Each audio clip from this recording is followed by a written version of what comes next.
I keep making discoveries in this field. It is that a person cannot buy your product or service until they can mentally see themselves using it. If you are thinking of buying a new car and you go to a car lot, what's the very first thing that they do?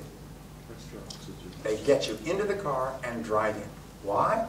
It's because they know that it's not possible for you to drive a car buy a car, standing there looking at it. They want to get you in it and feeling it and shifting the gears and smelling it and adjusting it. And they always take you on a particular route around these corners and everything else so that you get the feeling of the wheels. You know what I'm talking about? And so what happens is when you come back, you have a mental picture of what it would be like to own this car. Same thing if you're thinking of buying a home. They take you through every single room. They tell you how the kids could be here and you'd be here and you put the television here. But what they're trying to do is give you a mental picture. So when you go home, you have a picture of what it would look like. If you go to buy clothes, you'll find you buy clothes. What do they have all over the showing room? Mirrors, so that you can see what you would look like if you bought the clothes. So it's the same thing when you are selling a product or service. One of the most powerful sets of words you can use is just imagine.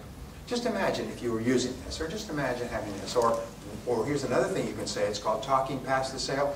When you are using this service, you will find that it does this. And when you use this service, you will find that you will get this. Or when you're using this product, you'll find you'll get this result.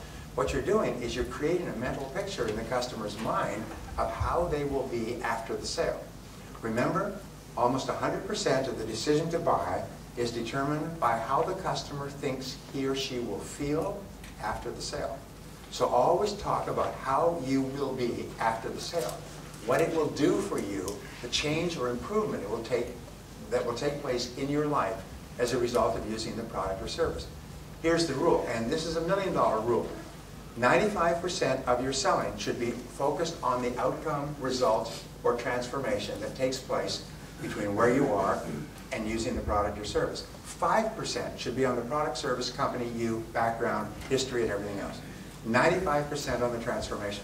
Because nobody cares about how you got there. They only care about what's in it for me. How will I be afterwards? All right? Notice when they sell vacation trips to the south of Spain or to the Canary Islands. They have a beautiful poster. They have this absolutely beautiful beach, warm palm trees, sunshine, clear sky. A couple, supposedly you and your spouse, you're supposed to project into that, walking on this absolutely beautiful beach or basking in this beautiful pool. There never seems to be anybody else around. You go there and half the population of Europe is there. So what you do is you get a visual picture of yourself and your spouse in a beautiful tropical area, quiet, tropical, sunshine, warm, and you get that picture in your mind. Now, you get the picture in your mind of packing your bags and going to the airport and parking your car and going through customs and security and getting on the plane and ordering drinks on the plane in the seat and getting to your room and no, you don't want any of that. All you think about is walking on the beach. All those things are the particulars. And what does travel companies sell? They talk about the trip to the airport and the flights, and they talk about picking you up at the airport and the hotel, and they greet you at the hotel. Nobody cares about that stuff. What we care about is getting onto that damn beach where there's 50 million other people, it turns out. This isn't the beach in the poster.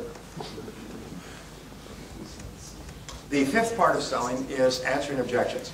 And there are no sales without objections. Why is it that people have objections or questions about your product or service offering?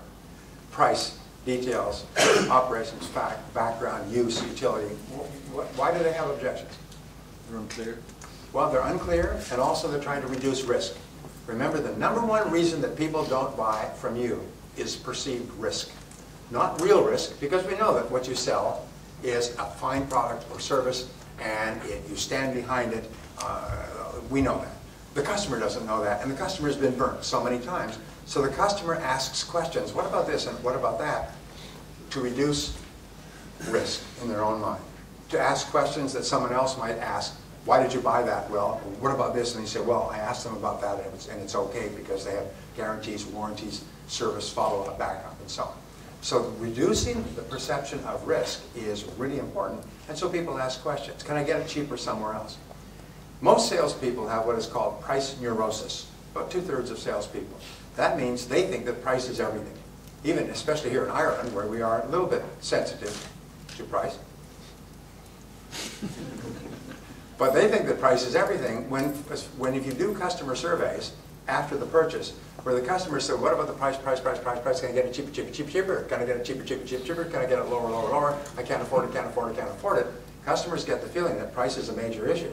If you go back 30 days after the purchase and say, Mr. Prospect, why did you buy this product or service from this company? They say, oh, because I like the color, and I like the size, I like the shape, I like the way it worked, and they had these features and benefits, it could do this, it could do that, and all these things, and it fitted in well with, they say, whoa, what about price? Oh, price is important. I just don't want to overpay, but price is not a reason for buying. I sometimes ask this question. I can prove that price is never the reason for buying anything. Want me to prove it to you? Say yes. Yes. Okay. It's a magic trick, okay?